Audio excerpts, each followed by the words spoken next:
Hello, praise Lord. नाताळाच्या व नवीन वर्षात तुम्हाला प्रत्येकाला हार्दिक हार्दिक शुभेच्छा. नाताळ म्हणजे काय किंवा नाताळ आपण कसा साजरा केला पाहिजे हे जेव्हा प्रभू परमेश्वराला मी विचारलं, त्या सानिध्यात जेव्हा बसले, तर पवित्र आत्म्याद्वारे परमेश्वराने खूप सुंदर नाताळ साजरा करण्याचं एक माध्यम मला शिकवलं किंवा दाखवलं किंवा त्याच्या वचनाद्वारे उलगडा केला.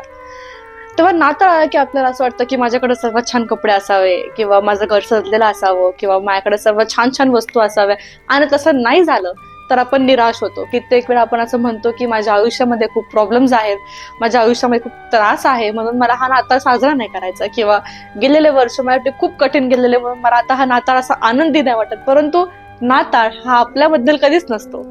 नाताळाचं मूळ किंवा नाताळाचा आनंद हे प्रभू येशू ख्रिस्ताचा जन्म आहे. आणि जेव्हा परमेश्वराला विचारलं की माझा नाताळ कसा असावा, नाताळ म्हणजे काय, किंवा असा कसा नाताळ साजरा करावा ज्यामधनं ख्रिस्त गाजला गेला पाहिजे, तेव्हा परमेश्वराने म्हटलं सर्वात प्रथम म्हणजे प्रीती. कारण प्रभू परमेश्वराने आपल्यावरती एवढी प्रीती केली की आपली लायकी नसताना, पात्रता नसताना, आपण काहीच नसताना, आपण पाप करत असताना देखील परमेश्वराने त्याचा एकुलता एक पुत्र आपला दिला, आपल्या पापांच्या क्षमेसाठी दिला. परमेश्वराचा जन्म किंवा येशू ख्रिस्ताचा जन्म हा आपल्यावरती परमेश्वराची असलेली प्रीती ह्याचं एक खूप मोठं प्रतीक आहे की आपण परमेश्वराला काहीच देणार नाही आहोत, पण परमेश्वर तरी आपल्यावरती प्रीती करतो. तशीच प्रीती परमेश्वर आपल्याला एकमेकांवर करण्यासाठी ह्या नाताळाला मोटिवेट करतो किंवा सांगतो की अशी प्रीती तुम्ही एकमेकांवर करा जी निस्वार्थ असेल, ज्याच्यामधनं तुम्हाला काहीच भेटणार नाहीये, परंतु तुम्ही एकमेकांवरती ह्या नाताळाला प्रीती करा. अशी प्रीतीची प्रभू परमेश्वराने आपल्यावरती केली, आणि त्या प्रीतीयोगेच आज परमेश्वराचा जन्म किंवा येशू ख्रिस्ताचा जन्म आपण साजरा करतो. परमेश्वर आणखी सांगतो की एकमेकांना आशा द्या. परमेश्वराचं येणं हे आपल्या आयुष्यामध्ये एक आशा घेऊन आलं, एक ज्योत घेऊन आलं, जे आपले जे डार्कनेस आहे किंवा जो अंधकार आपल्या आयुष्यात पसरलेला असतो त्यामध्ये एक ज्योती, एक लाईट किंवा एक होप परमेश्वर घेऊन आलेला आहे. तशी आशा परमेश्वर म्हणतो, जे कोणी लोक दुःखात आहेत, कष्टात आहेत, तर ह्या नाताळाला तशा लोकांना तुम्ही आशा द्या. त्या लोकांसाठी तुम्ही एक आशा बना, जे परमेश्वर तुमच्या आयुष्यामध्ये साक्ष घडवलेली आहे.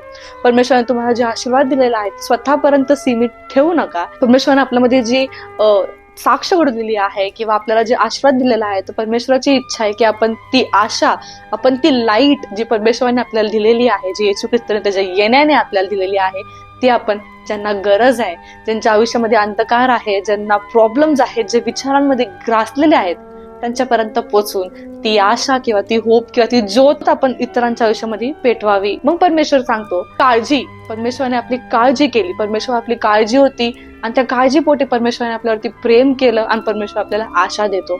म्हणून आपण इतरांसाठी जगावं. वचनाद्वारे परमेश्वर म्हणतो, फिलिप्पीकरास पत्र ह्याचा 2वा अध्याय 3 ते 5 मध्ये परमेश्वर म्हणतो, कशाचाही अभिमान किंवा स्वार्थासाठी काही करू नका, पण दीनतेने एकमेकांना स्वतःपेक्षा श्रेष्ठ समजा. परमेश्वर आपल्याला ह्या नाताळाला हे सांगतो की इतरांसाठी गोष्टी करा, स्वतःला काही समजू नका, तर इतरांना आपल्या वरती समजा.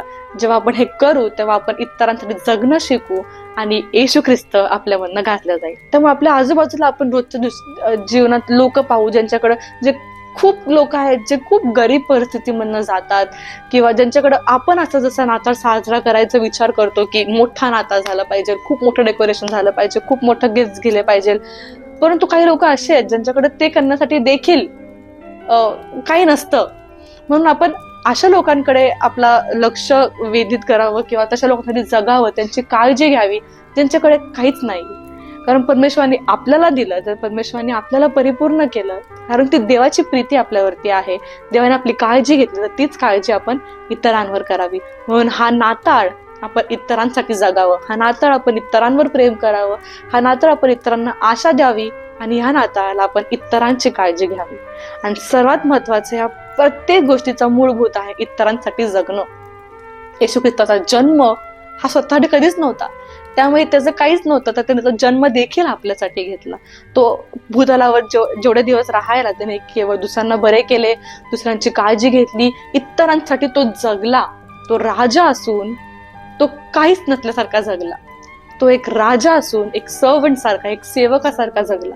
त्यामुळे आपण ह्या भूतलावरती मी काहीतरी आहे असं न जगण्यापेक्षा मी प्रभूचा एक सेवक आहे, आणि मी आलोय तर इतरांसाठी, मी जगावं तर इतरांसाठी, असं असावं.